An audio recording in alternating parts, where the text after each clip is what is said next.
Entende? Mas é verdade. Aí então o que acontece? O Moisés Maimônides, o que ele faz? Ele pega, ele é um teólogo judaico e ensina o Yahid em vez de falar errado, porque ele não aceitava. Porque para ele Deus é um só, é uma unidade perfeita, só um, é uma unidade absoluta. Quando errado é uma unidade composta. Então na mente dele, ele não entendia Deus sendo um Deus em outras pessoas. Ele entendia que era um Deus e mais ninguém. Se tiver mais 3 pessoas, aí já são deuses. 3 deuses. Então, mas o que acontece? Ele tinha que seguir o que o texto estava dizendo e não o que ele achava. Porque muitas questões de comentários é opinião pessoal do cara. Se a gente, por exemplo, vocês aqui, eu acho que o pastor João conhece o Champlin. Eu tenho. Norman Champlin é um comentarista maravilhoso. Mas às vezes O melhor comentário do Novo Testamento não existe melhor do que o dele. Mas ele tem coisas que eu não concordo.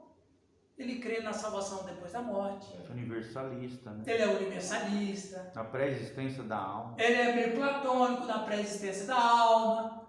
E ele quase acredita em reencarnação também. Sim. Então, agora o comentário dele é maravilhoso. Eu não concordo com tudo. Agora eu não vou pegar o Champlin e vou pregar o Champlin, que era o que os caras estavam fazendo. Nos dias de Jesus eles estavam fazendo isso. E o Moisés Maimônides fez isso. Então ele dá uma opinião pessoal, porque ele não aceita o errado, ele vai preferir o Yahid. Daí os judeus, como ele influenciava muito os judeus, eles não aceitavam. Falar de... Não, só transportando um pouco para o direito, isso aí, por exemplo, no direito tem muita jurisprudência, muito direito, muita doutrina. Aí sempre se fala, cabeça de juiz cada sentença é uma cabeça de juiz. Não? Cada sentença. Isso. Cada cabeça uma sentença. Isso, cada cabeça uma sentença. E o povo critica muito o STF. O STF é para isso. Né? É para dizer, não, a doutrina certa é essa. Né? Eu creio que alguém veio depois aí e falou alguma coisa, não veio? Ou foi Jesus que... O quê? Para dizer, não, a trindade é essa. Veio um outro teólogo e falou, não, o correto é essa aqui. Não, no texto de Mateus 15, Jesus já está consertando. Deuteronômio, não é? Sim. Sempre houve, né? Grandes rabinos, grandes Sempre mestres. houve. Inclusive hoje tem 3 que são proeminentes, até hoje lá em Israel. Dentro das escolas ortodoxas. Mas era assim o ensino, não era? Um deles mesmo é o escatológico. Talmudinho ia seguindo ali O talmidiano são os discípulos do rabino. E o cara procurava o rabino que ele mais gostava. Eu vou procurar um rabino. É como as pessoas hoje. Eu vou procurar uma igreja que o pastor fala o que eu gosto. Faz casamento gay. Isso. Corintiano, flamenguista. A senha lá da igreja é Palmeiras 777. Pode botar na linha já os irmãos. Você tá amarrado. Alguém lê para nós aqui? Rosa, dá para ler? Não consigo daqui. Quem dá para ler aqui? José? Vai lá. Queremos agora procurar onde aparecem essas 2 palavras, Yahid e Echad, no Antigo Testamento, e em que conexões e com que sentidos são usadas, e assim descobrir o seu verdadeiro significado. Em Gênesis 1, lemos no original, e houve tarde e houve manhã, um dia. Aqui emprega-se a palavra errado, o que implica que a tarde e a manhã, 2 objetos separados, são chamados um, mostrando assim claramente que a palavra errado não significa uma unidade absoluta, mas uma unidade unida. Olha que coisa mais interessante. Tarde, manhã. São 2 períodos distintos, não são? Mas eles são? Um dia. Errado. Houve tarde, manhã. Errado. Dia. Não 2 dias. Tarde é um período distinto. Manhã é outro período distinto. Mas os 2 formam um dia. Ou errado. Errado está lá. Continuando. Depois, em Gênesis 2, 24, lemos: Por isso deixará o varão o seu pai e a sua mãe, e apegar-se-á à sua mulher, e serão ambos uma carne. Aqui emprega-se também a palavra errado, apresentando mais uma prova de que significa uma unidade unida, referindo-se, como neste caso, a duas pessoas distintas. distintas. Então, exatamente. Aí você tem homem e mulher. Ishar. Hebraico aqui. Macho E fêmea. e fêmea. Varão, Ish. varoa. Sabe o que significa ish? Ixi, o cara está. Ish é para macho. Macho. Ish, em hebraico, significa aquilo que tem ponta. Eita. E Ishar, aquilo que é côncavo. Eita. Um encaixe União perfeito. sexual, uma só carne. Olha que coisa linda. Então, errado. Os dois se formam errado. Tarde, manhã, errado. Um dia. Marido e mulher, errado. Uma só carne.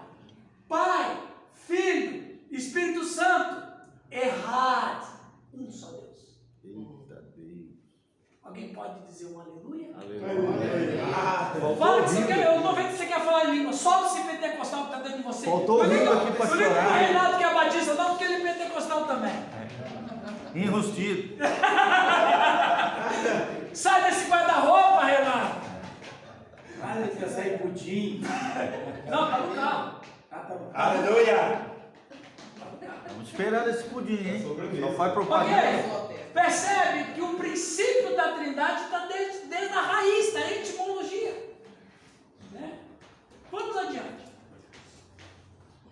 Vejamos agora onde na palavra de Deus a expressão Yahid se encontra. Gênesis 22, 2. Deus diz a Abraão: toma o teu filho, o teu único filho. Aqui temos a palavra Yahid. Filho. Filho. Unidade. Aí vai o Moisés Maimônides dizia um absoluto. É um só. Não tem ninguém com ele. Vamos lá. Tá. Entenderam bem isso aqui, pessoal? Sim. Errad e Yahid. Então Deus está desde sempre mostrando para as pessoas que Deus é mais de uma pessoa. Agora, esse aqui é interessante. Significado das expressões Pai, Filho e Espírito Santo. Vamos lá. Lê para nós, Oswaldo, dá para ler?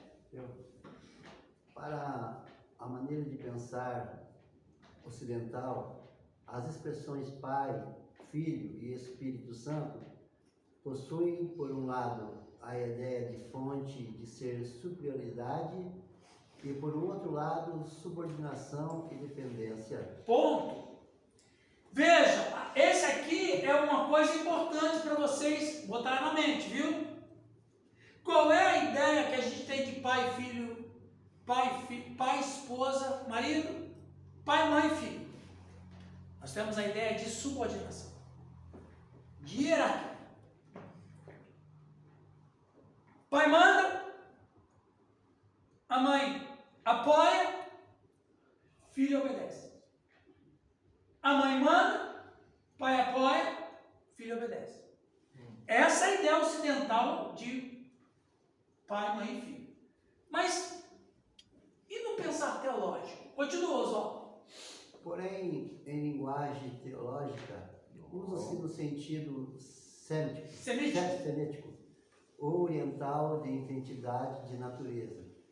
E, sem dúvida, a consciência semítica, que está por detrás da fraseologia das Escrituras, é sempre que as Escrituras chamam Cristo, Filho de Deus, afirma a sua divindade verdadeira e própria. Exatamente. Então, quando a Escritura chama Jesus de Filho de Deus, a Escritura não está subordinando ele na Trindade. Mas qual é a ideia que a maioria de nós cristãos aqui no Brasil, principalmente, temos da Trindade? que o pai é o chefe, que o filho está num grau inferior que obedece o pai, e que o Espírito Santo é o irmão caçula. Não é verdade? Não é essa ideia que tem no nosso lado. Não é, Alex? A ideia que a gente tem no imaginário. Principalmente no Evangelho de João, né? Quando ele fala assim, se eu não for, o Consolador não virá. É o filho que só faz o que o pai mandou fazer. Então dá aquela intenção de subordinação, né? Só que, por exemplo, quando Jesus fala assim, o filho faz o que o pai mandou fazer, não vamos esquecer isso aqui. Foi bom você falar, José. Esse menino sabe. Deus é... Ó, preste atenção. Jesus obedecia o pai com qual vínculo? Em amor. Amor e não em subordinação. Por exemplo, o filho obedece a gente. Qual o vínculo que ele não obedece? Subordinação. Eu sou teu pai, você tem que me respeitar. Eu sou tua mãe, você tem que me respeitar. Subordinação. Não acontece isso na Trindade. Por que o filho obedeceu ao pai, José? Porque Deus amou o mundo de tal maneira que deu seu filho unigênito. Por que o filho veio? Não foi o filho que quis vir.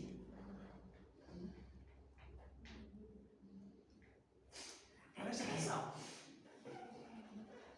Não foi o filho que quis vir. O pai o enviou. Foi o pai que enviou. Ele falou isso todos os evangelhos. Mas claro, por que Jesus veio? Porque o pai enviou. E quem é o pai? É Deus. Quem é o filho? É Deus. Então é ele mesmo. É o próprio amor. Deus enviou o seu filho ao mundo, não para que julgasse o mundo, mas para que o mundo fosse salvo por ele. Então, essa relação de Jesus com o pai é uma relação por amor e não por sujeição. Por que existe sujeição? Por causa de pecado. Por que tem que ter hierarquia na nossa história? Senão vira caos. Desordem. Vira desordem. Vira caos, vira bagunça. Que é exatamente essa a proposta do comunismo. No comunismo ninguém pertence a ninguém, todo mundo pertence ao Estado.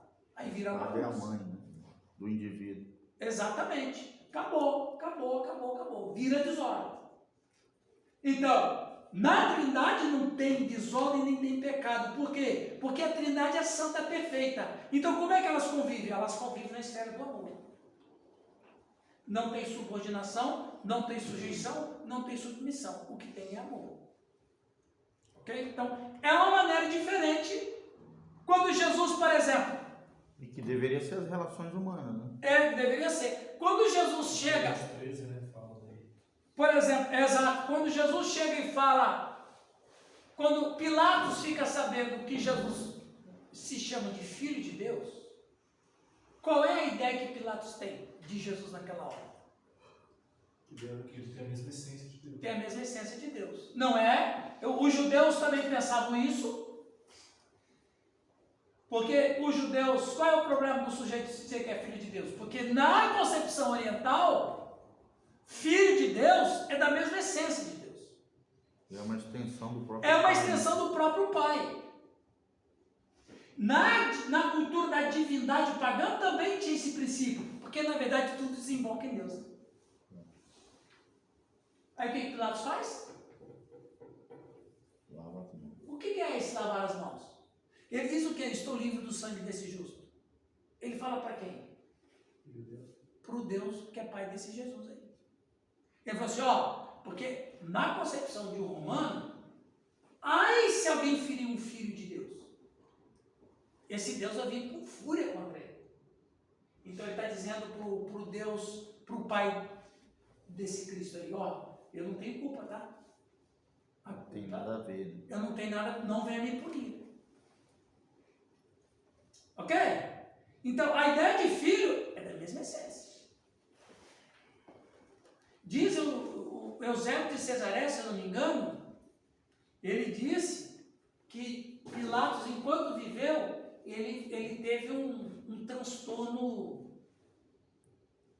compulsivo. Como é que é essa versão moderna? Transtorno obsessivo compulsivo. Transtorno obsessivo compulsivo. Sabe o que ele fez? Ele fazia todo dia, até o dia que ele morreu, de acordo com o José de Seraré, ele passava o dia lavando a mão. Mania de limpeza.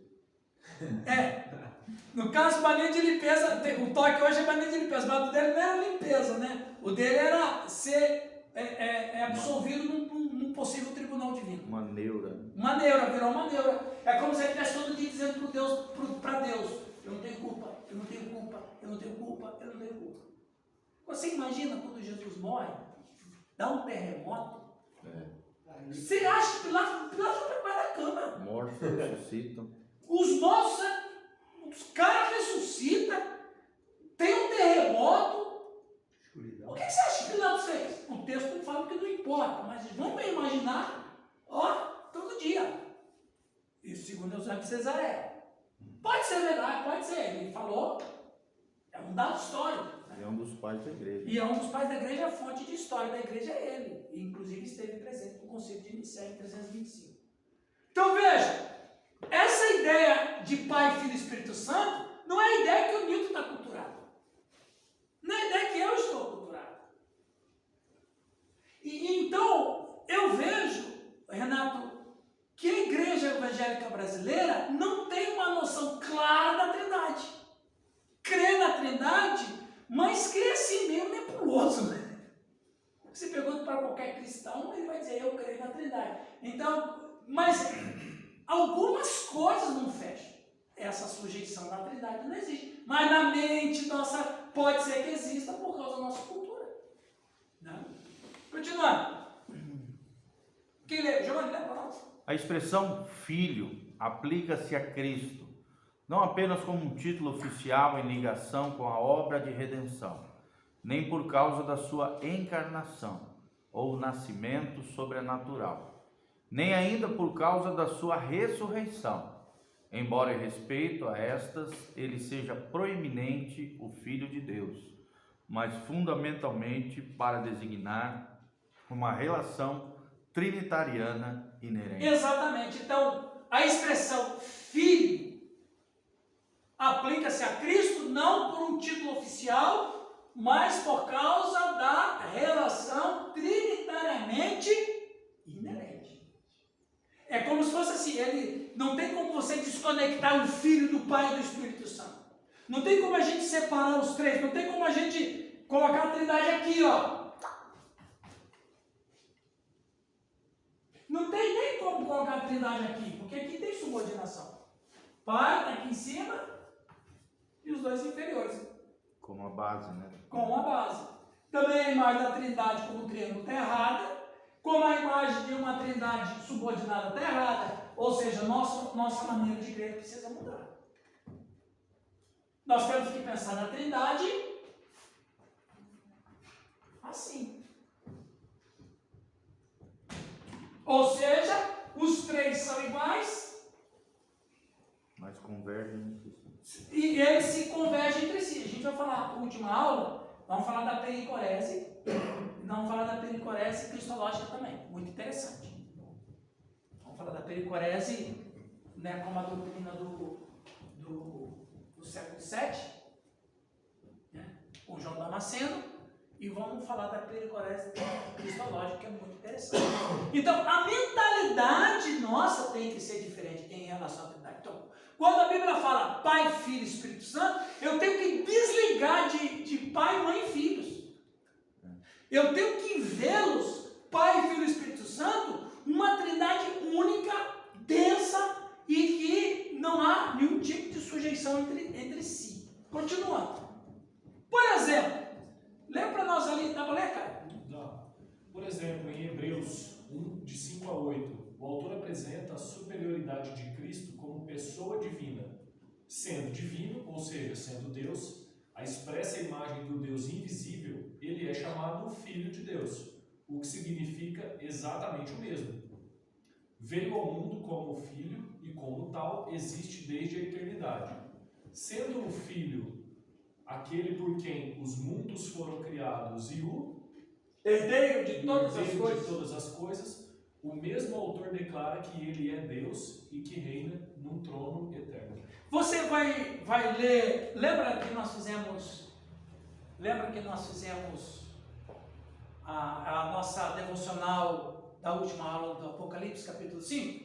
Sim. Aí você lembra lá que o texto vai dizer, nem no céu, nem na terra, e nem debaixo da terra, tinha alguém digno de tomar a mão do livro, tomar o livro da mão do que se assenta no trono e abrir o livro. E abrir os céus. Ora, isso significa o quê? Que a Trindade não é nem do céu, nem da terra e nem debaixo da terra. Porque tudo está em Deus. Então não é Deus que é do céu, o céu que é de Deus. Nem no céu, nem na terra, nem debaixo da terra. Ora, então, por que Deus não está no céu? Então significa que Deus não é do céu, o céu que está em Deus. Nele tudo existe. Nele tudo existe. Agora, se o ser que pegou o livro da mão que estava sentado à destra de Deus, só pode nos ensinar uma coisa: esse ser tem que ser uma das pessoas de Deus. Está no mesmo nível, está no mesmo lugar, está na mesma unidade. Então quer dizer que o que estava sentado no trono está num lugar além do céu. Porque no céu não tinha. Pressupõe que Cristo está no céu, mas no céu não tinha. Nem na terra e nem debaixo da terra. Ou só alguém que está além do céu. Ora, qual é o lugar além do céu? Deus. É que a gente tem que ler a Bíblia direito, né? É que a gente tem que ler a Bíblia direito. A gente lê a Bíblia errada, muitas vezes. Lê sem prestar atenção. A metodologia está errada. Não ler a Bíblia está errado, mas a metodologia de ler a Bíblia tem que mudar.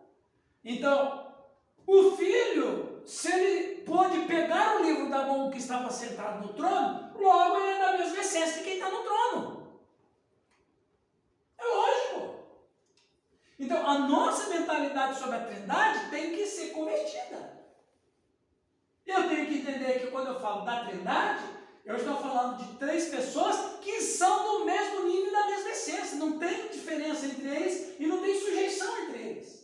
Aliás, Adão e Eva, quando antes de pecar, também não tinha sujeição entre eles.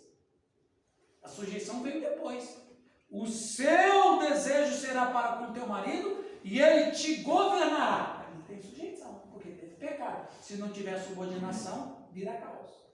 Alguém tem que dar o norte para todo mundo.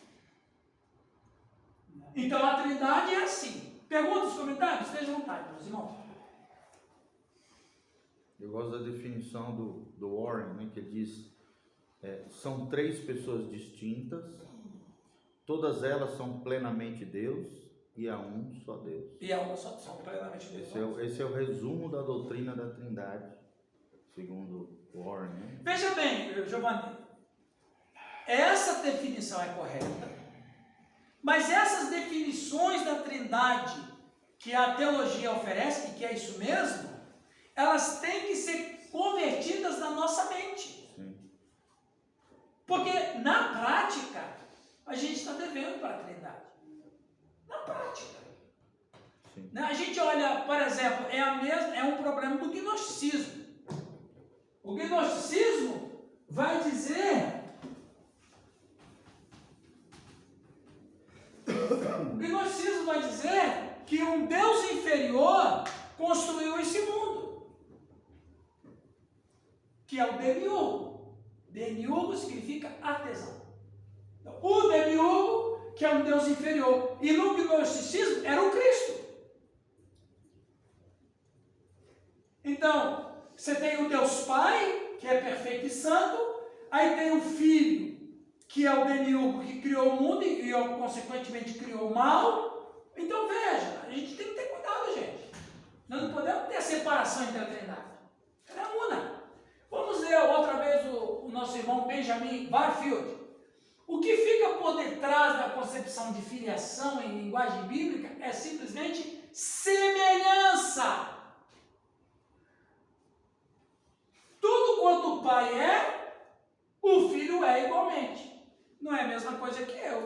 filho, ele é meu filho, mas ele é subordinado a mim. E diferente de ti. E diferente de mim. Ele pensa diferente de mim. Ele tem gosto diferente de mim. Ele tem preferência diferente de mim. Ele não é igual a mim. Ele parece igual a mim, mas ele não é igual a mim. E ele é subordinado a mim. É diferente, pelo amor de Deus, é muito diferente. Então vamos lá. É simplesmente semelhança. Tudo quanto o pai é, o filho é igualmente. A aplicação enfática do termo filho a uma das pessoas trinitárias, por isso afirma antes a sua igualdade com o pai do que a sua subordinação ao pai. É igualdade. E como o Giovanni disse bem, filho, nesse sentido teológico e judaico e bíblico, significa a mesma essência e não inferior. Continuando. E se houver qualquer implicação de derivação nele, essa parece estar muito distante. E mesmo uma frase tal como o Filho unigênito de Deus, João 8, pode não conter qualquer implicação de derivação, mas apenas de consubstancialidade, absolutamente única. Como também uma frase como o primogênito de toda a criação, Colossenses 1,15, pode não significar principiar a existência, mas meramente declarar prioridade de existência. Então, vocês existem por minha causa. Mais ou menos por aí que ele vai dizer.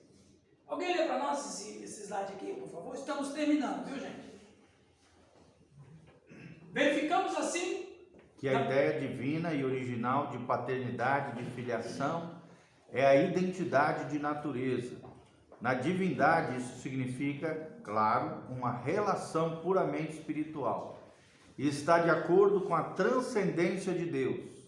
Na esfera de ação humana finita, em que o homem é apenas uma cópia tênue e imperfeita de Deus, as ideias de paternidade e de filiação, além de implicarem a identidade, implicam igualmente as ideias de origem e subordinação, assim como uma natureza material que é dada mediante o sexo. Ok. Então, as relações que temos como família é uma cópia, mas não é uma exatidão sobre aquilo que fala-se na Trindade, né?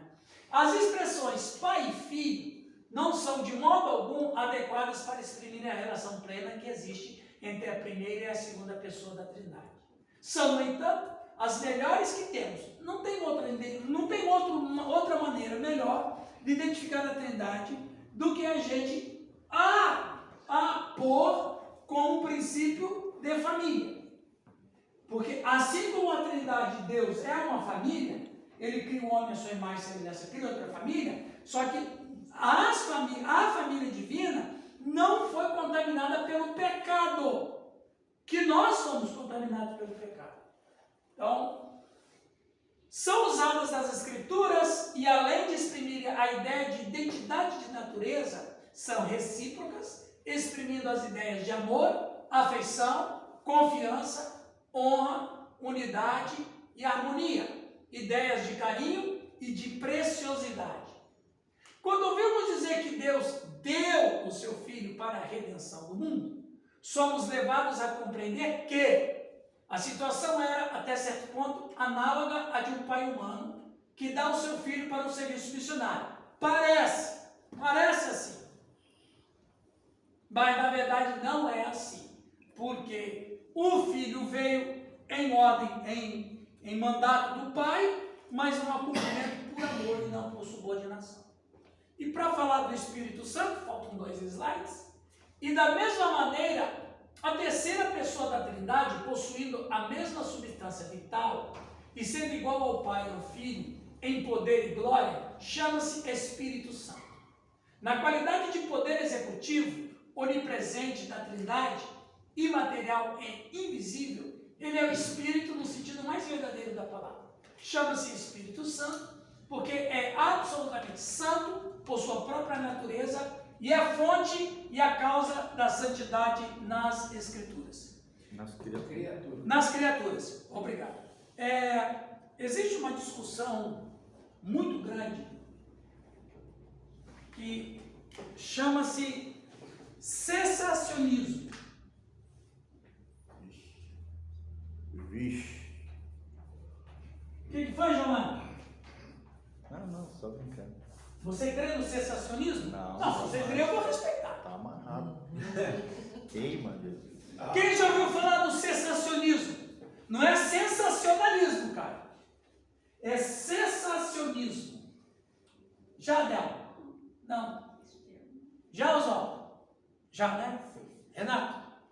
O sensacionismo é aquela ideia teológica e muitos creem. Ixi, principalmente os tradicionais. Principalmente os tradicionais. Ultra-ortodoxos. Que creem que os dons e a obra do Espírito Santo se encerrou no período apostólico.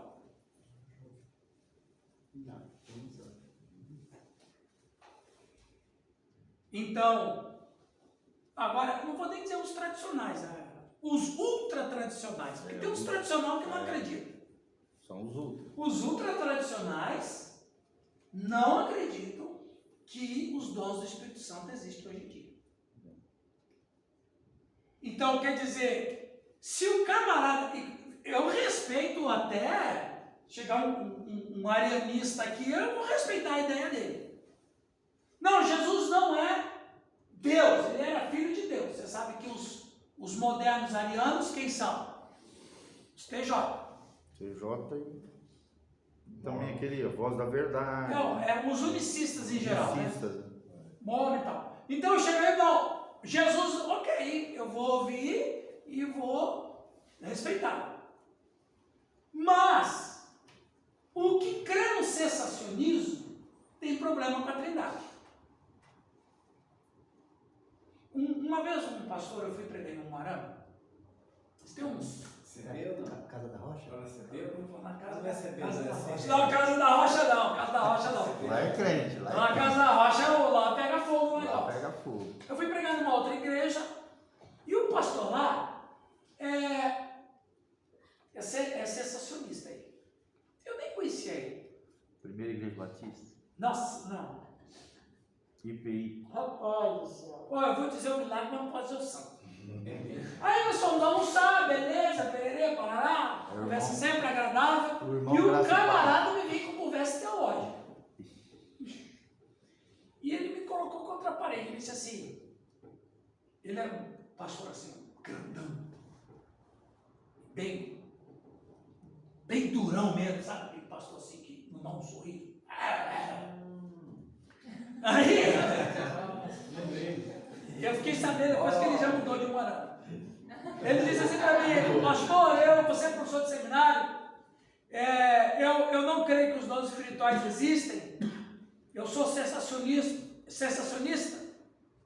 O que você pensa sobre isso?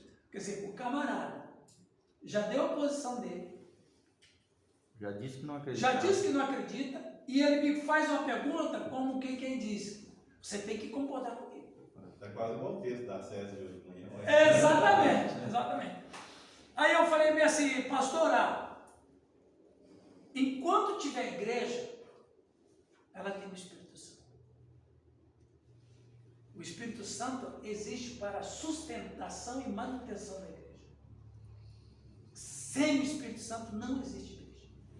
A igreja é o fôlego de vida da igreja. O Espírito Santo é o fôlego de vida da igreja. Se os dons do Espírito Santo não existem mais, se o Espírito Santo não trabalha mais na igreja, então nós não somos igreja, nós somos qualquer coisa. Um ajuntamento humano. Ele ficou bravo. Quase que ele não deixa Quase eu que ele, pegar. quase que ele falou assim, Foi pode só uma deixar vez. que eu vou pregar hoje à noite na igreja. Quem é sensacionista acredita que o Espírito Santo habita em nós também ou não? Sim, Olha, sim. eles acreditam que o Espírito Santo habita, mas não faz nada. Entendi. Não dá, Só não dá convence do poder. pecado, né? Exatamente. Mas Só sim, para a coisas salvação. básicas. Só convence o cara do pecado. Mas, por exemplo, não dá poder, não tem sobrenaturalidade. Não existe dons. Pega aqueles dons lá, tudo que está lá no Novo Testamento, não existe mais nada daquilo. É. Então, Mas como pode, né? Tá na Bíblia. mas é a tradição dos anciãos aqui, ó. Ó, aqui. Alguém disse que parou e teve algum cara que falou assim, eu concordo. E aí hoje foi multiplicando. Né? E foi multiplicando, é isso aqui, ué. Então, você falou, tá na Bíblia, claro que tá, mas o sensacionista não crê que o Espírito Santo está Interpreta aqui. de outra forma. Interpreta de outra forma, interpreta que acabou. Mas quando você pega Viu, Odelma? Quando você pega de Gênesis a Apocalipse, você vai ver que o Espírito Santo sempre atuou. Sansão ficava cheio do Espírito Santo. Saul, rapaz, profetizava um ímpio depois. Se tirou a própria vida. Né? Então, você vê que o Espírito Santo sempre se manifestou no Antigo Testamento com forma sobrenatural, potencializando os caras. Sim. Quando ele veio no Novo Testamento, ele veio para potencializar também. E só que agora de uma maneira melhor. Porque o que no Antigo Testamento era um ou outro, agora é sobre toda a carne. Agora, se você vai dizer que... Agora, como que eu posso afirmar que ele nunca falou que ia parar de trabalhar na igreja, rapaz? Ele nunca falou que eu vou ficar só por enquanto, viu, gente? Por que ele não falou isso para Paulo? E por que o Espírito Santo falou assim, viu, Paulo? E coloca aí, você esqueceu de colocar que eu só vou trabalhar por esses dias, depois não vou vir mais. Por que Paulo não escreveu isso então? Não é lógico? Eu acho que é lógico. Mas... Senão a relação nossa com Deus volta a tabernáculo. Acaba com tudo. E aí, a Trindade fica sem propósito, na minha opinião. A Trindade é una única.